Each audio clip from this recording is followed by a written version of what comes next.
Here we are, Bernie in Brooklyn. Sounds good. Do you recognize this place, Brooklyn College? Well, of course I do. I grew up in Brooklyn.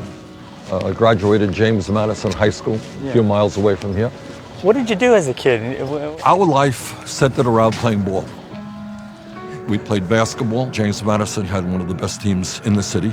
We played football. We played softball. And I'll tell you something. Yeah. This is interesting, Mark. Yeah. In those days, and I think it was a good thing, kids played it without adult supervision. Yes. So we made up our own games. And we worked these things out ourselves. I learned a lot about democracy in the schoolyards of Brooklyn, New York. It was a great experience. And I spent a year here before I went to the University of Chicago. How much did it cost you to go to school here? Much cheaper than it is today? I would say that is an understatement. What people forget is Brooklyn College, the city colleges of New York. These were good schools, and these are good schools.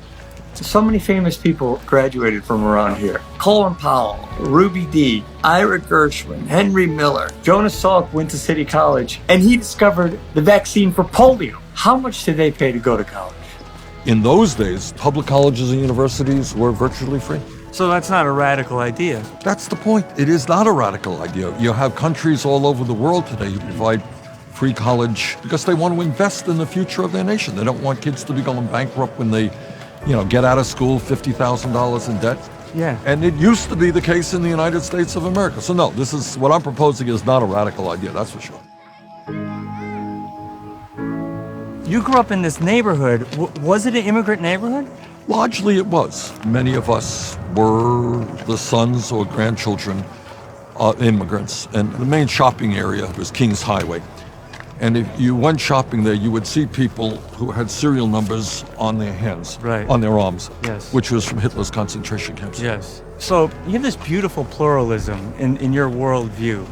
Would you say that was informed by your experience here? Because there's no more densely populated area in America that has so many different kinds of people, right? Yes. The strength of this country is the fact that we have so much diversity. And I think we do better when we are a people who appreciate, who love, respect people from all over the world who bring their own values and traditions and become part of the American experience. Your father, what did you learn from him? Those key things that you carried into your life? He was aware that coming to America and making enough money to live in a better standard of living than where he came from. What for other people may have seemed not to be much, but from where he came from, it was a significant step up. And what about your mom? My mom died young. She was 46 when she died, and spent a lot of her love and energy on her two sons. And I think because the family did not have a lot of money, never kind of did some of the things that she dreamed of doing. What would she think if she saw you now? Oh, God. Would she be proud of you? Well, more than proud. I think it would have been an unbelievable something that they would have never conceived. When you come from a rent-controlled apartment, you don't talk about the kids becoming president of the United States. That's not in the discussion. It's a beautiful discussion.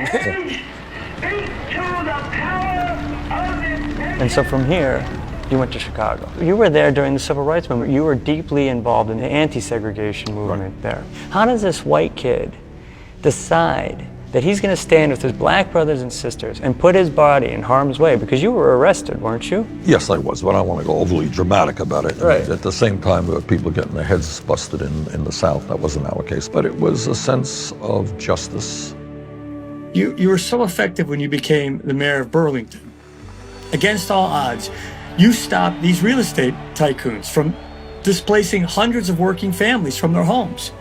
And you built this progressive coalition, and because of your legacy, Burlington is now the first American city to run 100% on renewable energy. People they don't know this.